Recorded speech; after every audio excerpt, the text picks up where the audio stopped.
Hey out there, all you viewers to be named later, how are we doing today? I know when I sat down to start filming this video, the light, we'll get through it. At least you can see half my face pretty good, which, for that, I'm sorry.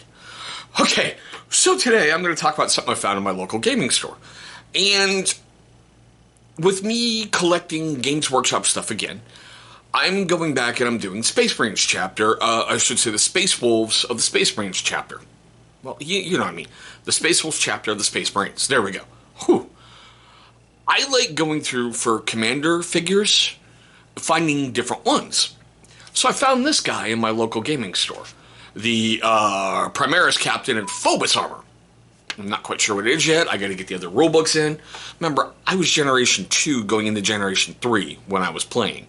I think we're in Generation 9 now for Games Workshop stuff. So, once again, hi, Grandpa. But still. Now, just like that other one I found with Ulrich the Slayer, I'll show you my miniature in a moment, fully assembled. I really like the fact it's a plastic miniature that comes with a neat little, well, I should say, it's based on a neat little sprue. Like, you know, model cars and other stuff that we've put together. And it gives you an assembling guide right on the back. Now, if I had paid a little bit further attention, I would have saved myself some clipping and other weird stuff. Because that little helmet thing caused me some issues, and I was like, this just doesn't look right. But I'm going to show you on the model in just a moment. Now, because it is the Space Wolves chapter, that I'm going to use them for, I probably should have clipped a little servitor skull off, but I'm going to go something a little different and just leave them on. Now, I love the fact, yeah, it's primed and already put together, and no, I don't prime my sand bases. I usually put them down while I'm doing the miniature, because I know no matter what, I am going to cover up some detail on the feet, and might as well get it over with early, right? But that's just me. For some reason, I don't like priming it. I usually do a wash, a little bit of dry brushing, a little bit of static grass tufts, done. And also, I'm not sure if I'm going to do a snowy world, an apocalyptic world, a barren world. I'm not sure yet, but whatever it is, that sand in a future video, you will see. Now, like I said, I could probably trim it off right there. You know, easy peasy, little bit of an X-Acto knife, get the mold line off. But I figure, why not? Let's do something a little different. Like I said, I love the fact that they've gone to plastic miniatures. It just makes assembly a lot easier. Granted, the likelihood of you gluing your finger to a miniature increases tenfold.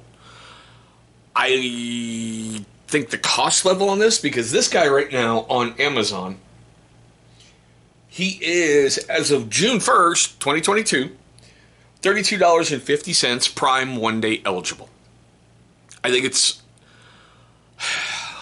a lot of money for a character miniature, but the detail and everything else on it, and I'll be honest with you, if you know Games Workshop, nothing with them is cheap.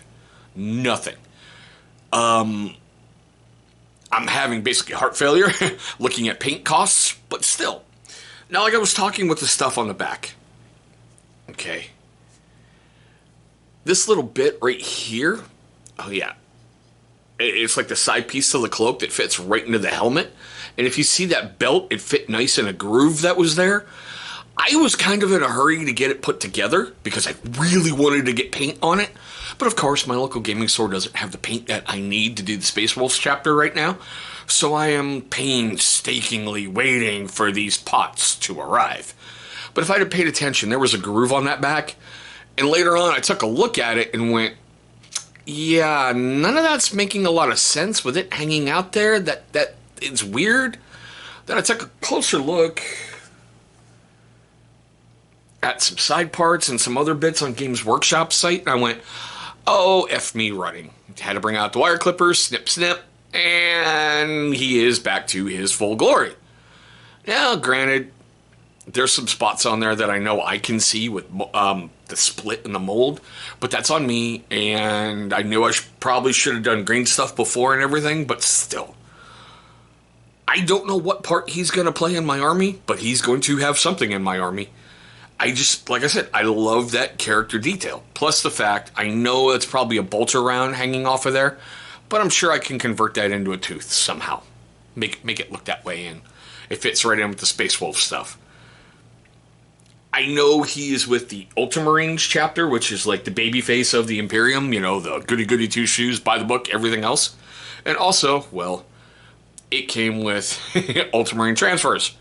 I don't play Ultramarines, never have. They're easy to paint, the straight blue, straightforward, there you go, boom, done.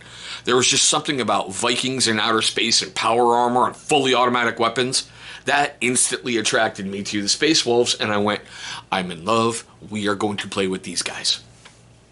But okay, now, we're at the part of the video that I love. I mean, unfortunately, I don't know how much, and oh yeah, by the way, they give you stats down below. They don't give you points cost because you're going to need to go to your codex and figure that out. And I do have Space Marines codex in, so we will be covering that in a future video. Yeah, we're kind of covering me rebuilding up my army from scratch. We kind of are. I think I'm going to be putting the Star Wars X-Wing on hold, simply because they did some drastic changes to some things, and that's a whole nother video. But I think a lot of this playlist is going to be me building my army up from scrap. I'm going to go it slow because I want to get a unit and paint the unit. I personally have no problems playing with primed miniatures. You can't do it in a tournament, and some local gaming stores have a rule. If you're going to play on the board, you've got to have at least 3 colors on there, which last I knew, way back when, was Games Workshop's grand tournaments. You had to have at least 3 colors. So 3 isn't that bad on a miniature. If you do a gray, a metallic and a black, you're done. But still, we're at the important part of the video for me. I want to know your questions, comments, love, hatred, and anger, all that fun stuff right down below. Do you play Games Workshop games? Do you do 40K? Do you do Age of Sigmar? I mean, I don't know, do you do Kill Team? I understand they're bringing out Horus Heresy. So I think that's cool that they're going back to basically the founding of the Empire. And, you know, the first generation Space Marines out there fighting each other. I'll be honest, I really would like to paint a Lehman Russ. I'm sure maybe Forge World has one, but I don't want to pay that a lot of money. But still, that's just me. I know it sounds weird with all the knives and everything else I brought to my channel. But, like I said, I want to know all that stuff down below.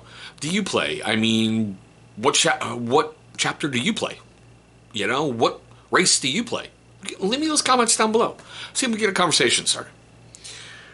But okay, so if it made you laugh, made you cringe, made you cry, made you do any of that during this video, which some of you, I know I did with all of them, please hit that big old thumbs up. Only going to show love and support to the channel, and I really truly appreciate all of you. I know we're going down a weird road with this, and I appreciate you guys giving me your time with this interesting little journey. Okay, so we're not going to do the usual little wrap up at the end. I think I've kind of eliminated those. You guys know the big channel symbol is going to pop up. Click it, go to subscribe. You're going to have videos popping up on the screen. But with that being said, I just want to thank all of you for watching. I hope you're having a great day, a safe day, and I'll see all of you in my very next video.